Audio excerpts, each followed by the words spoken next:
The Lithuanians want just Russian money, and they figured it's going to be better to keep.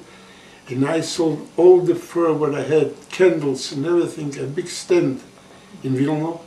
And me and a friend of mine, we had a stand and we sold everything, liquidated and everything. They want us to go, if you wanted to go and buy a ticket, you had a hard time. You know what they want? They want American money.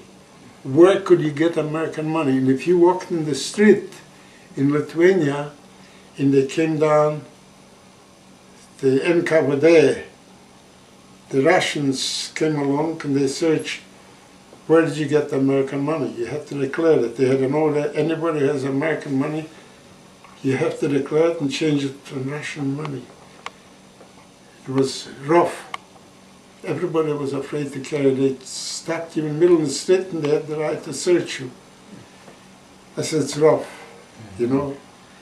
We packed the belongings and I said goodbye to the family where I stayed in Vilna, and I said goodbye. And I went, we came in bought a ticket to go to Moscow. When we came to get the tickets, they want American money. But a man tipped me off, he says, listen, don't be afraid. If you want a ticket to go where you want to go, I says, I want to go Moscow, Vladivostok. You know, I was running 12 days. Across the country, yeah. You know, and we came down over there, and that man says, don't forget, give under the table. They're not going to give you a direct ticket to go from Moscow to Vladivostok. You have to have a ticket direct. We give 1,000 rubles, the girl who sold the ticket, me and my friend. We got 2 tickets to go direct. Moscow, Vladivostok. Mm-hmm. Right across all the over country. Russia. Right across Russia. Yeah. To the Pacific coast. Yeah. I mean, we got the ticket and everything. When we came in the middle of the road, the Russian NKVD asked, you know, special, how come you got direct? The government said, we can get it direct if we pay the money and finish. And it didn't bother much and everything. And when I traveled 11 days and 11 nights in a train. We wanted to go to Japan. We had visas already to go to Japan, but it was so bad. The weather, the waves are so big in the Pacific over there that no boats came from Japan to take anybody back to Japan or back. We waited 6 weeks for a boat. The boat's name was Ikawa Maru, the Polish government.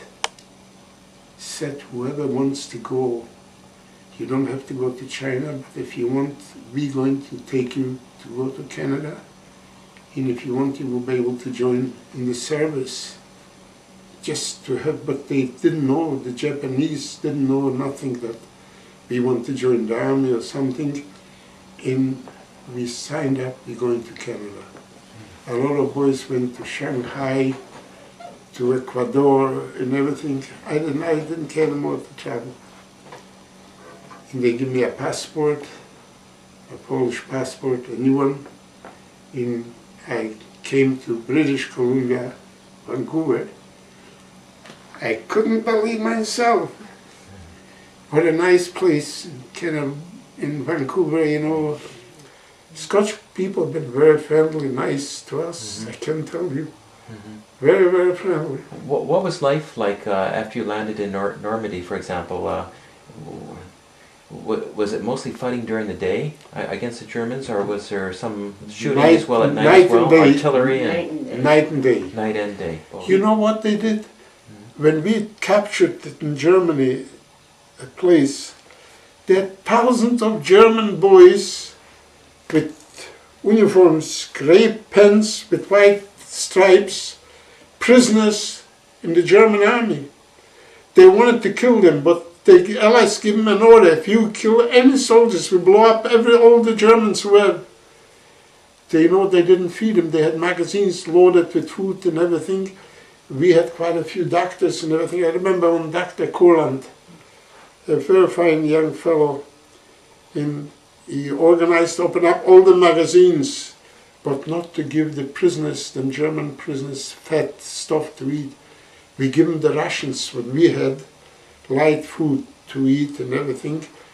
Thousands of Germans. And we organized them where they were registered. Right away we had boys with typewriters and everything, from where you come and everything. They told them, take off that uniform and you're going back home to your family. They put on 100 boys in a truck, if from that district like here around Wallsburg or something, Tilbury or something, and they let them boys go back home.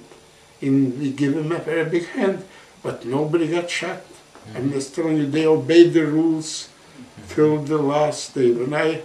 We didn't have enough boys to fill up the regiments. You know from where we got them? From Rommel's army. You remember Rommel, General Rommel? Oh yeah, North Africa. Yeah, North Africa. And them boys have been, they took him to the army, and they said they are Germans. They said they're not Germans, they're Polish, but they lived on the borders from Germany. And hundreds of them volunteered from the German. Oh, you still had a picture here? They had nobody did it.